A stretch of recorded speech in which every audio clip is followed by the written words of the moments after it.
guys, welcome back to the channel. If you're anything like me, when you find a wig that works, you want to wear that bad boy to death. But maybe you want a little bit more versatility in terms of the look, so it doesn't look exactly the same way every time. So in today's video, I'm going to show you three ways I modify the look of my Outre Big Beautiful hair for a kinky wig with minimal manipulation and minimizing frizz. I'm also going to share with you a couple of tips to keep your synthetic wigs looking rejuvenated and fresh. Let's get started. Okay, so we're gonna start off with step one, putting your wig on. So before you put your wig on, you wanna make sure that you have a nice, secure, and stable wig cap that fits your head properly. I have found that this is really, really important because it helps me personally to feel a little bit more secure when I'm wearing my wig. Also, I know that I don't have to worry about any, abrasiveness or scratchiness that has, that is associated with the netting or any of the materials on the inside of the wig. Will be rubbing against my hair. So that's one of the reasons I really like to have a wig cap on. You can wear a wig without it, but it is my preference. Now, if you have a small head like I do, or you have softer hair, you may experience your wig cap kind of slightly pulling up on the hair. This is my hair texture without it being blown out or anything. So, if you have hair like mine, you may find that your wig cap slides off. You can secure it with bobby pins or just play with different types of wig caps to find one that fits your head. Another problem I have is that I have a small pea-sized head. So if you have a smaller head, of course, that's something you're going to have to contend with as well. I have found that bobby pins work wonders. So these nylon caps work really, really well for me. Okay, so once you have your cap on, you want to think about where you want to position the front. A lot of time I'll do leave out in the front, not a lot. I'll show you what I mean in just a few moments, but I like to have my natural hairline show. So, if you're that kind of person and you like for your natural hairline to show, then you want to think about where the proper area is to position your wig. Also, if you're having true leave out, where you're actually pulling your actual hair outside of the wig and blending it in with the wig, root to tip, then you want to make sure that you pull that hair out before you put your wig on as well. Okay, so now let's talk about putting on the wig. So most wigs have combs in them, and sometimes, I do like the combs. Other times they are a little annoying to me and I feel like they pull on my hair a bit much. But usually what you will have at minimum is a comb in the front and then a comb in the back. You should have adjustable straps that will help you to make the wig as tight or as loose as you need it. If you have very dense hair, then you'll want to loosen those straps up so that you're able to accommodate your hair, your head. If you have a pea-sized head like I do, then you'll want to make sure that it's a little tighter. So when you put on the wig, what a lot of people like to do if they utilize the comb is they like to start in the back and then kind of anchor it at the nape of the neck. I don't like to do that because my finest hair is in the back, and so I don't like to put any stress on that. I don't want a comb in my head from the time I put my wig on to the time I take it off. So I don't usually use the comb. I just put it on my head, kind of securing it in the back with my hands, and then I will pull it on in the front down to where I want it. Here are a couple of different ways to modify the look of the same wig without cutting it or doing any major changes to the style of the wig. So after you get your wig, you will cut it and style it in a way that works for you. I actually cut this wig back in May, and I'll link the video here in case you like the shape and style of the wig. This particular wig is one of my favorites. I have been wearing it almost every day for the last 3 weeks, and that gives you some sense of how well this hair is holding up. I had actually worn it prior to these last several weeks, so I feel like this wig by Outre, which is the Big Beautiful Hair in the Big Beautiful Hair line, and it is the 4A Kinky, is a great budget-friendly option for those of you who are looking for wig options for your protective style challenge. All right, so one of the ways I wear this wig is pulling it down to my natural hairline. Now, when I first started wearing this wig, this is how I wore it. Since then, I've kind of modified things up a little bit, but I'm just going to show you how you get somewhat of a different look just by doing that. All right, so you can, again, use your combs to kind of secure it in the back.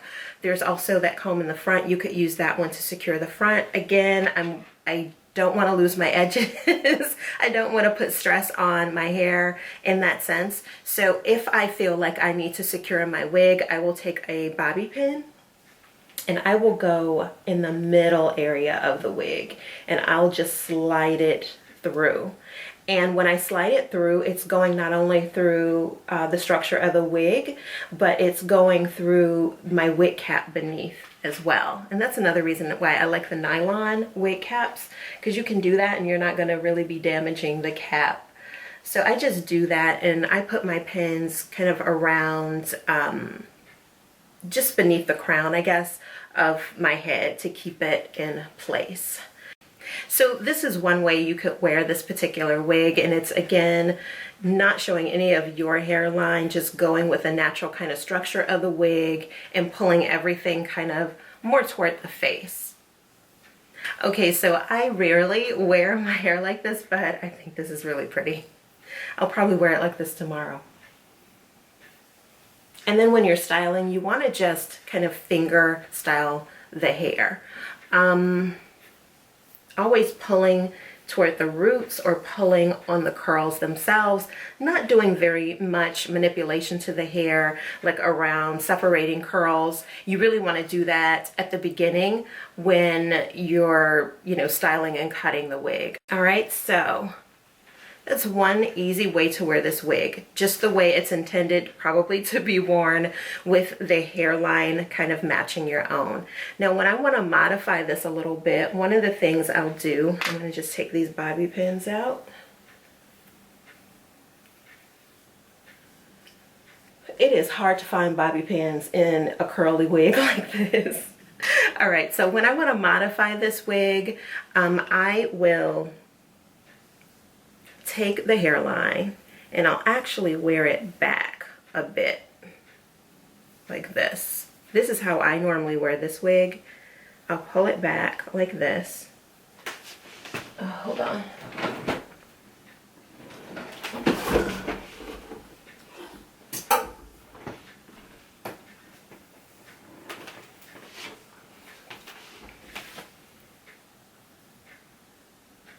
And then I will use the pointy end of a wide tooth comb, and I will just lift my hair around that hairline so you don't actually see it,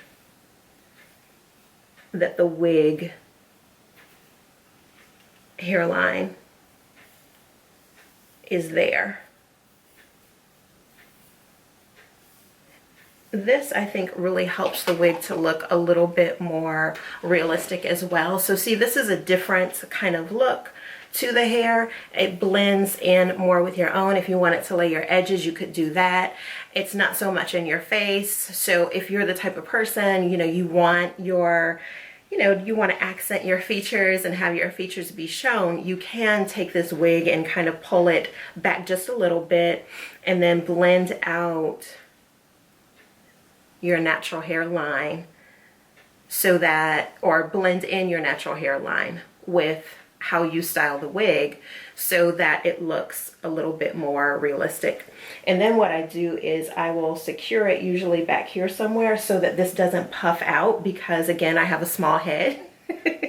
So I don't want that, you know, any extra fabric to kind of puff out in the back of the wig. And then what I'll do is also I'll secure it usually up here, or I'll secure it on the sides as well. But this is another way to wear the wig.